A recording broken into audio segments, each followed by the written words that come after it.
கள்ளக்குறிச்சியில் பலத்த மழை.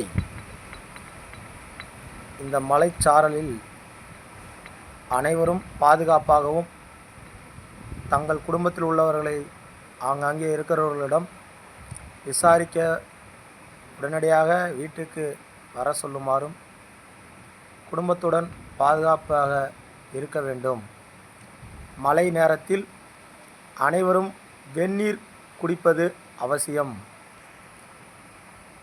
செய்யும் உணவுகள் அப்போது தேவையான விஷயத்தை முன் எச்சரிக்கையாக தயாரித்து வைத்துக் கொள்வது அவசியம்.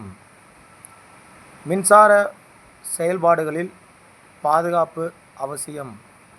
இது போன்ற முக்கியமான நேரங்களில் ரோடுகளில் செல்லும் சாலைகளில் பள்ளங்களில் தண்ணீர் தேங்கி நிற்கும். சாலையில் பார்த்து செல்லுமாறும் கேட்டுக்கொள்கிறோம். நன்றி.